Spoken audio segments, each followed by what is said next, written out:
It was not a polite message. It was not sent through the usual channels. It did not follow the Galactic Council's standard format for interspecies communication. It did not include a greeting, a species identification code, or a formal request for dialogue. It was just a single line of text, translated into the Council's common tongue by the humans themselves, and it read, "Stop what you're doing to our colonies or we will stop you." Ambassador Velhara of the Sulani species stared at the message on her screen for a long time. She had been serving on the Galactic Council for 32 of her planet years. She had seen many things in that time. She had negotiated treaties between species that had been at war for centuries. She had helped settle border disputes that stretched across entire star systems. She had once talked a dying civilization into accepting help from its oldest enemy. None of that had prepared her for this. She forwarded the message to the High Council with a short note attached. The note said simply, "The humans are unhappy." The Council's response was not what she had hoped for. Director Goen Preth, the head of the Expansion Division, laughed when he read the message. He was a tall being, gray-skinned and six-limbed, with small, dark eyes that always looked like they were calculating something. He had been overseeing the Council's expansion into the outer sectors for 15 years, and he had never once encountered a problem he could not solve by ignoring it long enough. "The humans," he said, "are a young species. They have been part of the galactic community for less than 200 years. They have 3 colony worlds and 1 home planet. Their military consists of approximately 4,000 ships, most of which are small patrol vessels. What exactly are they going to stop us from doing?" His aide, a nervous young Calathi named Shiftel, shifted uncomfortably. "Sir, the reports from the outer sectors suggest the humans have been building things, new ships, new stations. The rate of construction is all young species build," Goen Preth said, waving a hand. "They want to feel safe." "It means nothing. Continue the resource extraction on their colony borders as planned. Send them a polite reply explaining the legal framework of Council expansion rights. That should satisfy them." Shiftel did not look satisfied. But he was an aide, not a director, and so he did what he was told. The polite reply was sent. It explained, in careful and somewhat condescending language, that the Galactic Council had the legal right to extract resources from unclaimed space within 50 light years of any registered colony, and that the human colonies in the outer sectors fell within that boundary. It also noted, gently but firmly, that the humans did not yet have a permanent seat on the High Council and therefore did not have voting rights on matters of expansion policy. It ended with a paragraph expressing the Council's hope for continued peaceful coexistence. The humans did not reply. Velhara thought about that silence for many days. She had studied humanity more than most Council members had. She found them fascinating in a way that most of her colleagues did not. Where others saw a young, unremarkable species still learning the rules of galactic civilization, she saw something different. She had read their history, not the sanitized summary that the Council's cultural database provided, which described them as a moderately aggressive species with a notable talent for technological adaptation. But the real history, the wars, the plagues, the extinctions they had survived, the things they had done to each other and still somehow kept going. There was a word in the human language she had come across once in a historical document about one of their ancient wars. The document was describing a moment when a powerful nation had pushed a smaller one too far, had taken too much, and given too little, and had ignored every warning until it was too late. The word used to describe what happened next was not retaliation or war or even revenge. The word was reckoning.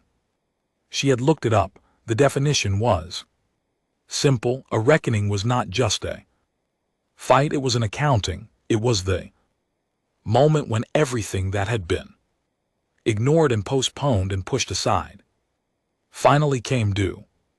It was the settling of a debt so large it had stopped feeling like a debt and started feeling like the way things simply were, right up until the moment it was paid. She sent a second message to the High Council. This one was longer. It outlined what she knew about human psychology, about their history, about the particular way they responded to being ignored after they had already warned you. It ended with a recommendation. Open real negotiations. Give them a seat at the table. Listen to what they are asking for. The High Council thanked her for her concern and took no action. 3 weeks later, the humans sent a second message. This one was not a single line. It was a full document, 47 pages long, written in the Council's common tongue, meticulously formatted and cited. It laid out, in precise and unemotional detail, every resource extraction operation the Council had run within 50 light years of human space over the past 60 years. It listed the tonnage removed. It listed the species disrupted. It listed the 3 colony worlds that had been quietly made uninhabitable by extraction. Runoff, none of which were human, but all of which the humans had been helping with aid and resettlement for years. It listed the 12 formal complaints the humans had filed through official Council channels, each of which had been acknowledged, logged, and never acted upon. The last page of the document was not formatted like the rest. It was just text, plain and unadorned. It said, "We have followed your rules. We have used your systems. We have asked the right people in the right ways at the right times. Nothing has changed. This document is our final attempt to resolve this through your preferred channels. We want you to understand that we are not angry people. We are patient people. But our patience has an end. You have been warned twice now. This is the third time. There will not be a fourth." Goen Preth read the document. Then he set it aside and ordered the expansion of extraction operations in the outer sectors by 15%, citing increased energy demands in the core worlds. He did not think about the humans again. He would, far out in the dark between the stars, beyond the mapped edges of the Council's comfortable territory, in the cold and quiet spaces that most species preferred to ignore, something was changing. Lights that should not have been there were appearing in the void. Structures were being assembled in silence and haste.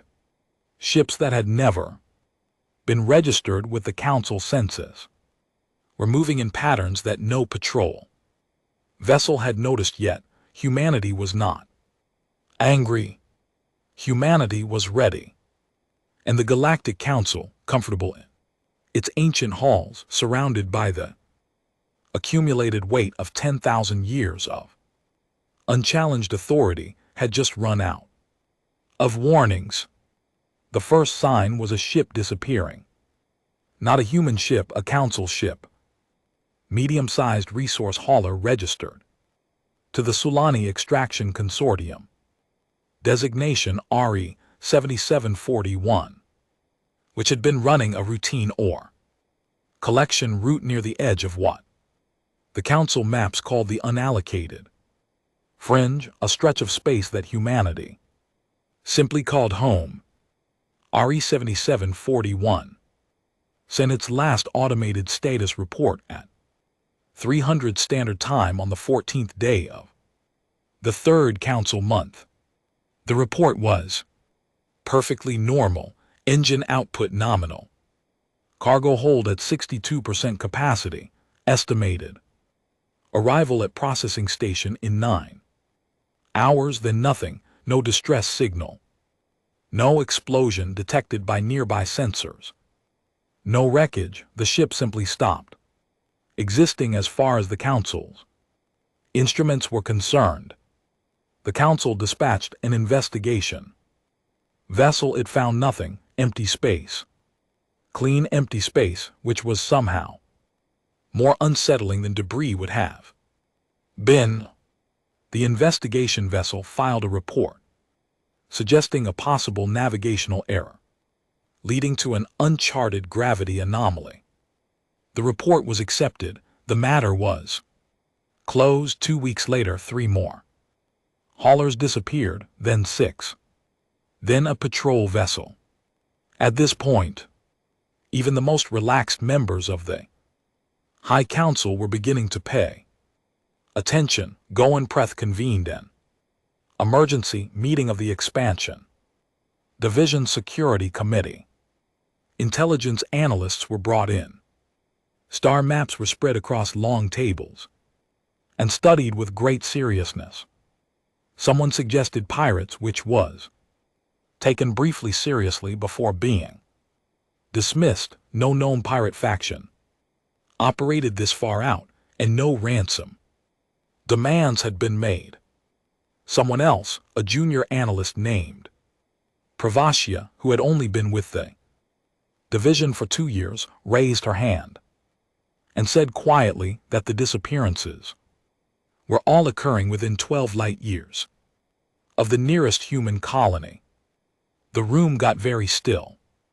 Are you suggesting, Go Imprith said slowly, that the humans are attacking council vessels? I am suggesting, Pravasya said, choosing her words carefully, that the pattern is consistent with that possibility and that we should investigate it before assuming otherwise.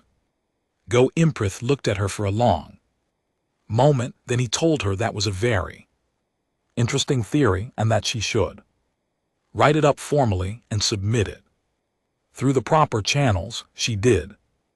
The report sat in a review queue for 11 days before anyone read it. In those 11 days, 4 more vessels disappeared. What made it strange, what made it genuinely unsettling rather than just expensive, was the silence. If the humans were doing this, they were doing it without any declaration, without any claim of responsibility, without any communication at all. The Council's diplomatic channels remained open. The standard human representative at the outer sector liaison office continued to show up for work, answer messages politely, and give no indication that anything unusual was happening. When a council diplomat carefully and obliquely asked him whether the human government had any information about the missing ships, he said he would pass the inquiry along to his superiors and get back to them. He never got back to them. Ambassador Vilhara, who had by now taken to monitoring all communications from the outer sectors personally, recognized what was happening before anyone else did. She had read enough human history to know what this phase was called. It was not war, not yet. It was what came before war in the human way of doing Things, it was the demonstration. The proof of capability delivered. Without announcement, allowing the other side to understand what it was facing. Before the real confrontation began, she went directly to the High Council's inner chamber and requested an emergency audience. She got one, though not before being made to wait for 4 hours in an anteroom. The High Council was 7 beings from 7 of the oldest species in the galaxy. They sat behind a curved table of black stone, and they looked at her with the patient, faintly amused expressions of people who had been solving problems since before her species had discovered fire. She told them what she believed was happening. She told them that the humans were not acting randomly. She told them that every missing ship had been carrying resources extracted from within what humanity considered its territorial sphere of influence. She told them that this was not escalation, this was warning delivered in the only language the Council had not yet ignored. "You think they have been studying us," said High Counselor Methavari, the eldest of the 7, whose species had founded the Council 12,000 years ago. His voice was dry and careful, like old wood. "I think they have been studying us for a very long time," Vilhara said.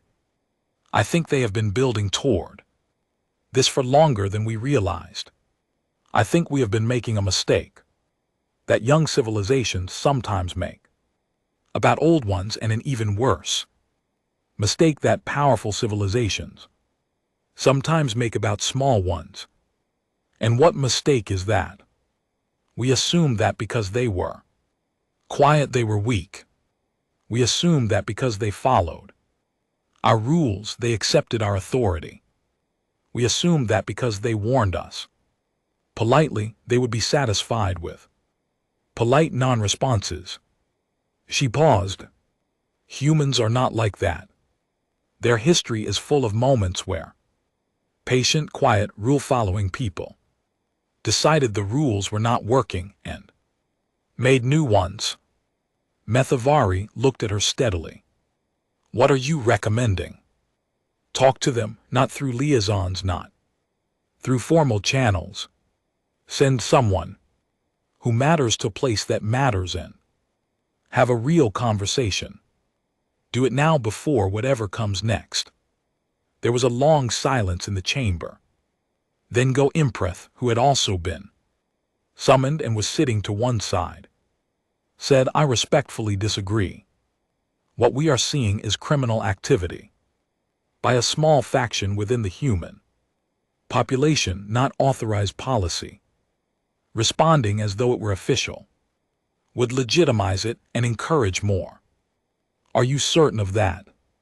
He said, "I am sufficiently certain that I do not recommend destabilizing our relationship with a junior member species by treating vandalism as an act of war."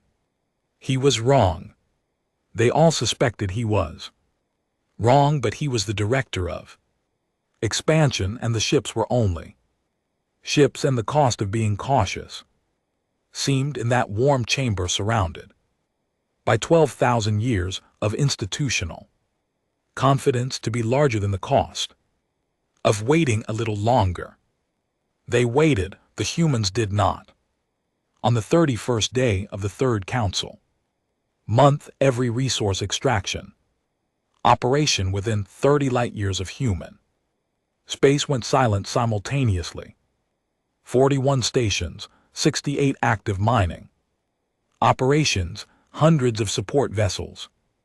All of them went offline at the same moment, as cleanly and completely as a light being switched off. And then, for the first time since the warnings began, the humans made a public announcement. It was broadcast on all council frequencies. It was brief. It said, "The unauthorized extraction of resources from our sphere of influence has ended, Any attempt to resume these operations will be met with a permanent response. We are prepared to negotiate a formal territorial agreement at a time and location of the Council's choosing. We are also prepared not to. The choice is yours. You have 72 hours. The Council chamber, for the first time in living memory, had nothing to say. The Council sent a fleet. This was Go Impreth's decision, made quickly and without sufficient consultation. In the 6 hours after the human broadcast, he was angry in the particular way that powerful people become angry when they realize they have been made to look foolish. Not hot and explosive, but cold and deliberate and very, very focused on removing the source of the embarrassment as efficiently as possible. The fleet was not enormous by Council standards. It was 212 warships, which was more than enough to handle any situation that had ever arisen in the outer sectors. The Council's military forces were the product of thousands of years of development, tested in dozens of wars against species far more advanced than humanity. Their weapons were sophisticated, their tactics were refined, their commanders were confident in a way that only comes from never having encountered a serious defeat. They were sent to the nearest human colony world, a planet called Cairo Station, with orders to demonstrate the Council's military capabilities and demand the immediate surrender of whoever was responsible for the extraction station shutdowns. The fleet arrived at Cairo Station at 800 Standard Time and found nothing. That is to say, they found the planet. The planet was still there. The colony was still there. They could see it from orbit, its lights clear in the darkness, its communications active.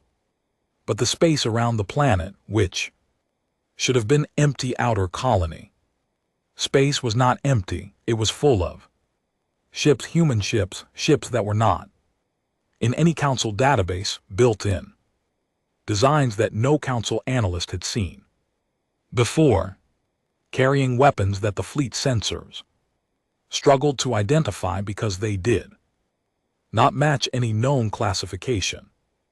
There were more than the fleet, significantly more. Fleet Commander Das Olerin sent an urgent message back to the Council. The message took 20 minutes to arrive. In those 20 minutes he waited, his fleet in formation, staring at the human ships staring back at him across 4,000 km of cold space. Nothing moved, nobody fired. The silence was enormous.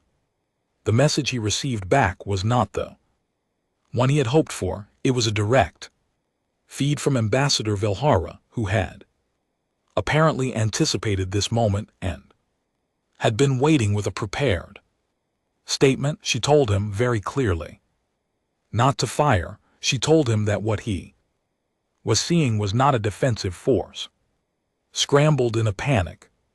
It was a prepared force that had been waiting for this exact moment.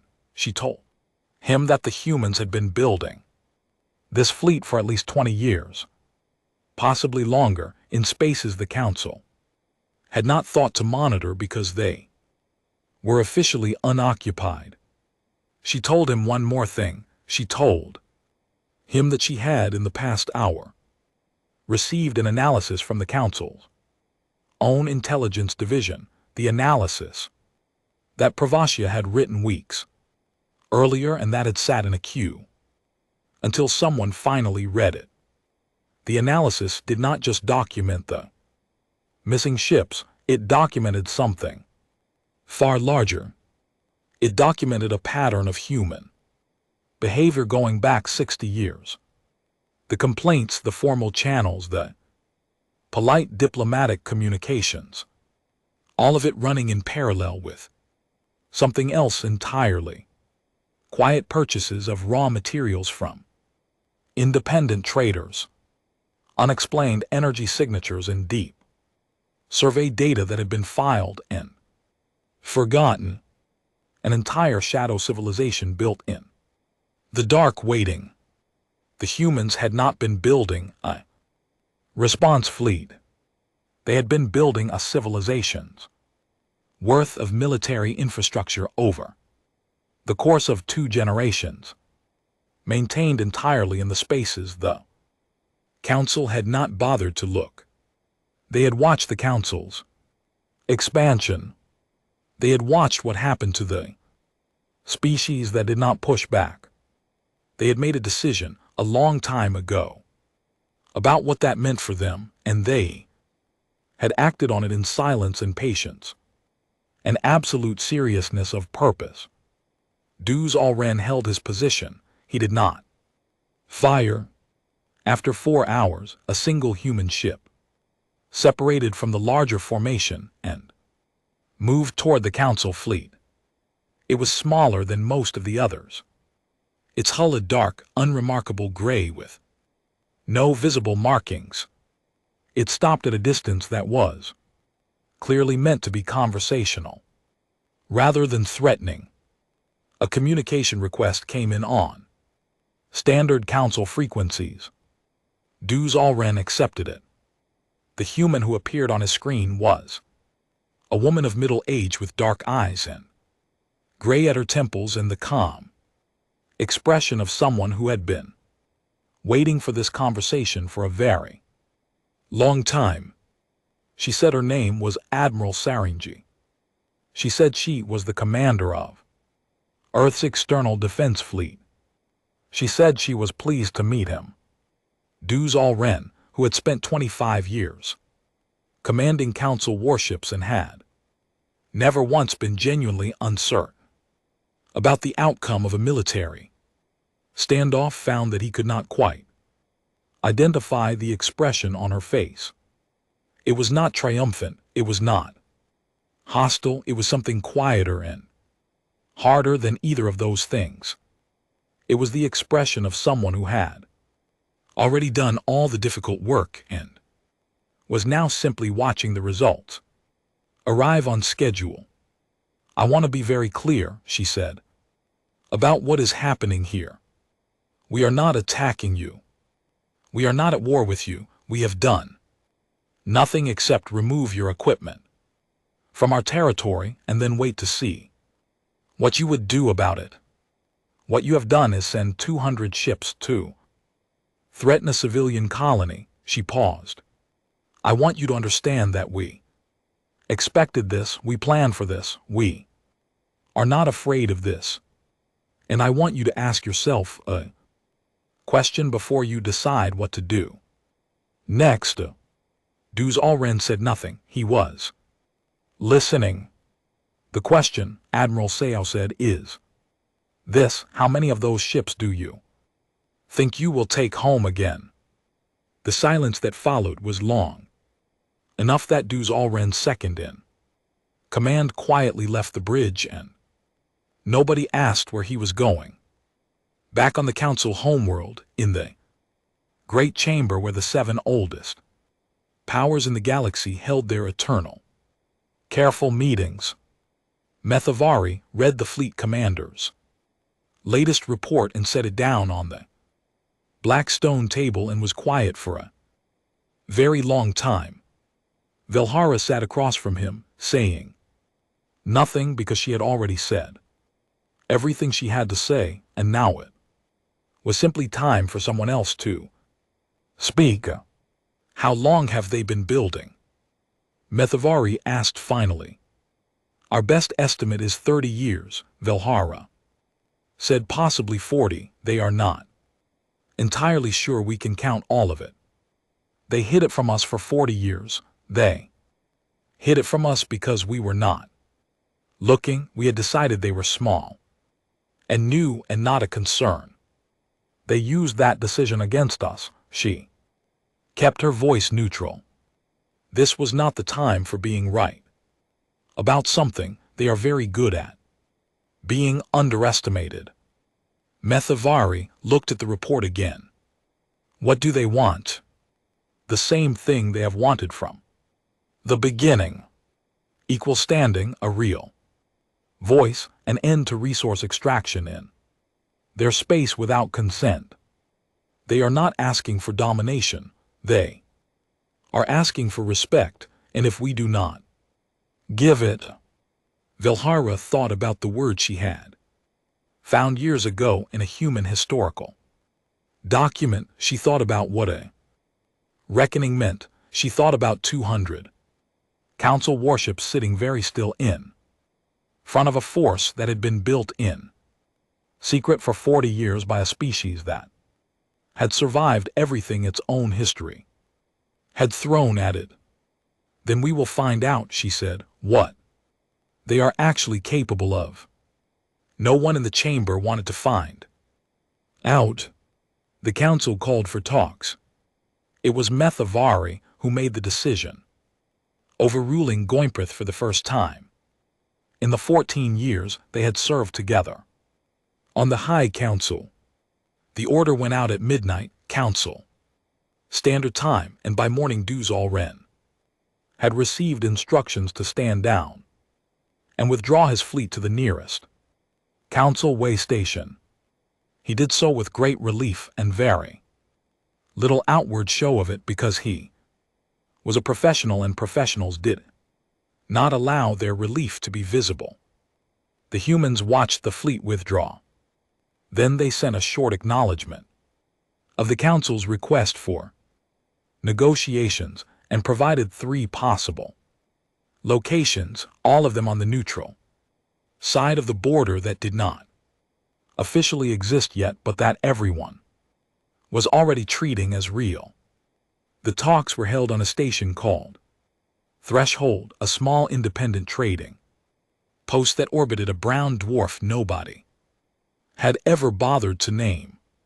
It was chosen precisely because it belonged to neither side and it was equally inconvenient for everyone to reach, which the humans had suggested as a feature rather than a flaw. Equal inconvenience, their lead negotiator had said in the preliminary exchange, was a reasonable starting point for a conversation about equal standing.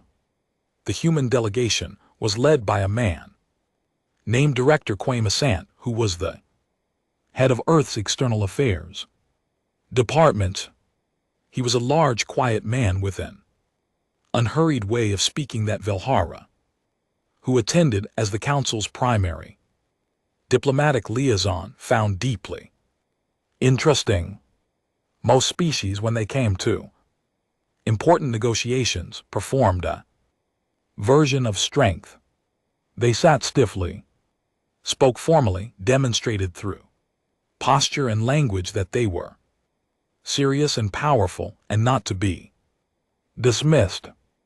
Asant did none of that. He arrived, sat down and looked at the Council's delegation the way a person looks at a problem they have been thinking about for a long time and are ready to solve. The first day was the hardest. Goimprith had not been removed from his position. That would have been too visible an admission of error. But he had been moved to an advisory role, which meant he sat at the side of the table rather than at the center and was not supposed to speak unless asked. He was not good at not speaking. In the first hour he made 3 comments that Vilhara had to smooth over by rephrasing them as questions. And after the second recess, the head of the Council's legal division quietly told him that if he said anything that derailed the negotiations, she would personally see to it that the expansion division's budget review was conducted by the most detail-oriented committee, the Council's bureaucracy. He did not speak again that day. What came out of the first 2 days was not a treaty. It was something that came before a treaty, and accounting. The humans had brought their 47-page document, the one they had sent before, everything began, and they had expanded it into something much larger.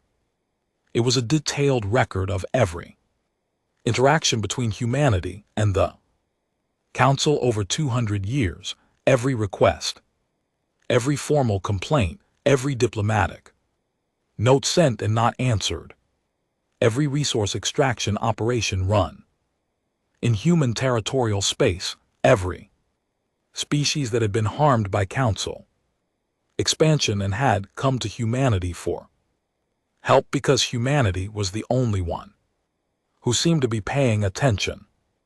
They did not present this as accusation. They presented it as context. They said, clearly and without drama, that they needed the Council to understand what the world looked like from where they were standing before any agreement could mean anything real. They needed to know that the Council was not just adjusting its behavior because it had encountered a military force it could not easily brush aside, but because it actually understood what it had been doing. Velhara had expected this to make the Council's delegation defensive. It did make some of them defensive, but it also did something she had not quite anticipated. It made them quiet. The kind of quiet that comes not from having nothing to say, but from looking at something clearly for the first time and needing a moment to sit with what you are seeing. Methavari, attending the long-range communication from the Council. Homeworld listened to the accounting without interruption. When it was finished, he was silent for long enough that his communication officer quietly checked to make sure the link was still active. Then he said, in his dry, careful voice, how many of these complaints were reviewed by the Council's active decision makers at the time they were filed. The legal division had checked the records. 3, she said, and out of 47. The others were logged and filed. Methavari said, it was not a question. Yes, another silence, then continue. The talks lasted 6 days. On the 4th day, Go and Preth requested a private meeting with Director Asant. Nobody was sure what was said in that meeting. What was known was that Go and Preth returned to his seat afterward, looking like a man who had been given something unpleasant but necessary to think about, and that for the remaining 2 days he did not make any comments that needed to be rephrased as questions. The agreement that emerged from Threshold was not everything the humans had asked for. It was not everyone agreed everything it needed to eventually become. But it was real, which was the one thing none of the previous 47 formal complaints had managed to be. Humanity was granted permanent standing, representation on the High Council, not an advisory seat, not a liaison position, but an actual vote-carrying seat equal to any of the 7 founding species. The resource extraction operations within 30 light-years of human territorial space were suspended pending a joint review in which human representatives would have co-equal authority. A formal apology was issued, not through a press release but in a direct communication from Methavari himself, which he apparently drafted personally, and which was, by all accounts, one of the more honest documents the Council had produced in several centuries. In exchange, the humans agreed to register their external defense fleet with the Council's military census, which was how the Council discovered its full size for the first time. The census report, when it was completed and circulated to relevant parties, caused a great deal of very quiet sitting in various important offices across the Council's territory. Admiral CEO Yanji, Asked by a counsel journalist what she thought about the negotiations, said that she was glad they had happened, asked whether humanity would have used its military force if the council had not agreed to talk. She paused for a long moment and then said simply, "We built it because we needed to. What we needed was to be taken seriously. The fleet was the answer to a question we hoped we would never have to ask out loud." The journalist asked what question that was. CEO thought about it. The question every small nation asks when a large one keeps ignoring it, she said. How do we make you listen? Back on Cairo Station, in the colony that had stood at the center of the standoff, ordinary people went back to their ordinary lives. Farmers checked their soil reports. Engineers ran diagnostics on water systems. Children went to schools built on land their grandparents had broken. None of them had been told officially what was happening in the meetings at Threshold. They were a practical people in a hard place, and they had been watching the news from the council's side of the border with the careful attention of people who had learned a long time ago that what distant, powerful institutions said about them and what they actually did were often different things. When the agreement was announced, the reaction on Cairo Station was not celebration. There were no parades, no speeches, no flags waved in the pale light of a distant sun. People nodded. People went back to work. A few of them, in the quiet of the evening, said to each other that it was about time. It was about time. 10 years passed. It is easy to say that and move on, but 10 years is a long time when you are watching a civilization find its footing in a galaxy that had not expected it to arrive so soon or with so much to say. In those 10 years, more changed than anyone had predicted, including the humans themselves. The human seat on the High Council was held for the first 3 years by Director Asant. He was not a showy counselor. He did not give long speeches. He asked questions in the calm, thorough way he had sat across the table at Threshold and listened to answers with the patience of a man who had learned to wait without becoming passive. He made alliances carefully, not with the species that were most powerful, but with the ones that had the most to say, and the fewest people listening to them. He knew what that felt like.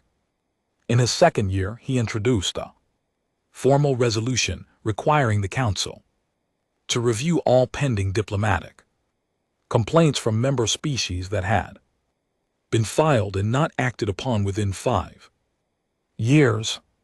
The resolution passed by a larger margin than anyone expected. When it passed, someone on the council floor started to applaud and then stopped, uncertain whether that was appropriate. Asant said it was fine. They could applaud if they wanted. The joint review of resource extraction operations took 2 years to complete. Its findings were not comfortable reading. Of the 41 suspended extraction stations, 31 had been operating in ways that would not have been approved under any reasonable reading of the Council's own environmental regulations, which had apparently been written with great care and then ignored for decades on the grounds that the outer sectors were far enough away that it did not matter much. The report recommended permanent closure of 17 stations and substantial redesign of the rest. Go and Preth retired from the expansion division 6 months after the Threshold agreement was signed. His retirement announcement was brief and did not mention the negotiation. He took up residence on a quiet world near the council homeworld, and by all accounts spent a great deal of time in his garden. Several colleagues noted that he seemed, in the years after his retirement, to be a somewhat different person than he had been before, less certain, which, in his particular case, appeared to function as an improvement.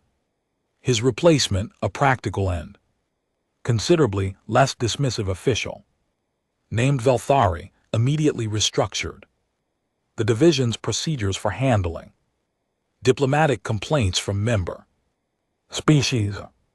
She is remembered in later histories as having done this efficiently and without making a great deal of noise about it, which she said was the point. For Velhara, the years after Threshold were busy in a different way. She became, in effect, the council's primary specialist in human affairs, which was a role that had not existed before and which required her to spend considerable time on Earth and on the colony worlds learning things about humanity that did not appear in any database. She learned that they celebrated loudly and grieved quietly. She learned that they had a complicated relationship with authority that was directly tied to whether the authority had ever admitted to being wrong.